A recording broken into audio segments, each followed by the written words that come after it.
Mari kita simak penjelasan tentang enzim berikut ini. Ilmu yang mempelajari tentang enzim disebut dengan enzimologi.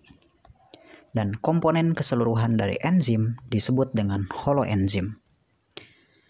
Holoenzim tersusun dari dua komponen. Yang pertama disebut dengan apoenzim dan yang kedua disebut dengan kofaktor. Apoenzim adalah penyusun enzim yang berasal dari protein, sedangkan kofaktor penyusun enzim yang berasal dari non-protein. Dan kofaktor tersusun dari dua macam. Yang pertama ada yang disebut dengan koenzim dan yang kedua disebut dengan gugus prostetik. Koenzim tersusun dari senyawa organik, sedangkan gugus prostetik tersusun dari senyawa anorganik. Pada enzim terdapat sisi aktif. Sisi aktif adalah tempat berikatan dengan substrat pada saat terjadi reaksi. Sedangkan bagian selain dari sisi aktif disebut dengan alosterik. Enzim memiliki beberapa sifat. Yang pertama, karena enzim tersusun dari protein, maka enzim adalah protein. Sedangkan yang kedua, sifat dari enzim yaitu termolabil, artinya dipengaruhi oleh suhu. Sedangkan yang ketiga berperan sebagai biokatalisator atau untuk mempercepat suatu reaksi. Suatu reaksi jika tanpa menggunakan enzim maka membutuhkan waktu yang lama. Tetapi jika suatu reaksi menggunakan enzim maka reaksi tersebut akan berlangsung jauh lebih cepat dibandingkan tanpa enzim. Yang keempat, sifat enzim yaitu spesifik. Artinya, enzim hanya bekerja untuk substrat tertentu saja. Yang kelima, bekerja bolak-balik atau reversible. Karena enzim bisa berperan untuk menyusun suatu substrat atau bisa berfungsi untuk memecah suatu substrat. Selanjutnya, enzim tidak ikut bereaksi karena peranan enzim di sini hanya untuk mempercepat reaksi. Selain itu, enzim juga berfungsi untuk menurunkan energi aktivasi. Untuk memecah suatu substrat, maka memerlukan energi yang disebut dengan energi aktivasi atau energi bebas. Jika suatu reaksi tanpa menggunakan enzim, maka membutuhkan energi yang lebih tinggi dibandingkan dengan reaksi yang menggunakan enzim. Karena jika suatu reaksi yang menggunakan enzim, maka akan menurunkan energi aktivasi. Jadi energi yang digunakan jauh lebih sedikit dibandingkan tanpa enzim. Berdasarkan cara kerjanya, kerja enzim dibedakan menjadi dua macam. Yang pertama ada teori lock and key atau yang disebut dengan teori kunci gembok. Menurut teori lock and key, sisi aktif dari enzim bersifat spesifik dan tidak fleksibel. Maka, bentuk enzim dengan bentuk substrat memiliki bentuk yang spesifik sampai menghasilkan produk yang berasal dari substrat.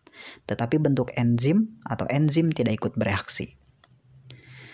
Kemudian yang kedua, teori induced fit atau teori kecocokan yang terinduksi. Berbeda dengan teori lock and key, menurut teori induced fit ini, sisi aktif dari enzim bersifat fleksibel. Meskipun bentuk enzim dengan bentuk substrat tidak pas, tetapi enzim akan menyesuaikan bentuknya dengan bentuk substrat, sehingga terjadi reaksi untuk menghasilkan produk yang diinginkan. Kemudian ada faktor yang mempengaruhi terhadap kerja enzim. Faktor-faktor yang mempengaruhi terhadap kerja enzim dibedakan menjadi beberapa macam. Yang pertama yaitu suhu. Karena tadi di awal sudah disebutkan bahwa enzim bersifat termolabil. Untuk manusia, suhu optimum untuk kerja enzim di kisaran 35 sampai 40 derajat Celcius. Meskipun pada bakteri tertentu ada yang mampu mencapai 70 derajat Celcius untuk suhu optimumnya. Selain suhu ada pH atau derajat keasaman. Enzim hanya bekerja pada derajat keasaman tertentu, tergantung jenis enzimnya. Karena umumnya enzim bekerja pada pH antara 6 sampai 8. Tetapi ada juga enzim yang bekerja dalam kondisi asam, seperti enzim-enzim yang ditemukan di lambung, ada pepsin dan juga renin. Kemudian ada juga enzim yang efektif hanya dalam kondisi basa. Contohnya enzim-enzim yang ditemukan pada usus 12 jari, seperti tripsin dan juga amilase. Maka enzim yang efektif dalam kondisi asam tidak bisa bekerja dalam kondisi basa.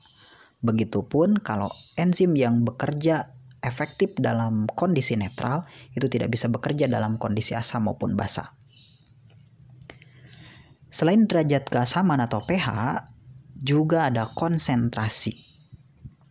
Konsentrasi di sini kita bedakan menjadi dua macam. Yang pertama ada konsentrasi enzim dan yang kedua ada konsentrasi substrat. Semakin banyak enzim sedangkan substratnya sedikit, maka reaksi akan berjalan sangat cepat.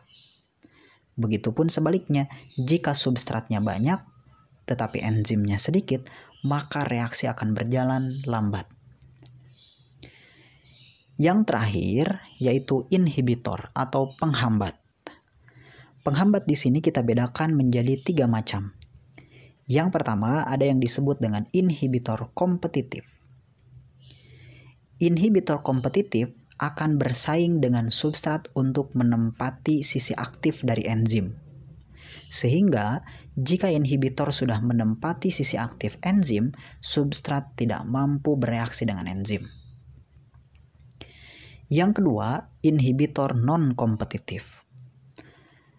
Inhibitor non-kompetitif tidak menempati sisi aktif dari enzim, tetapi menempati bagian alosterik dari enzim sehingga mengubah bentuk dari sisi aktif enzim.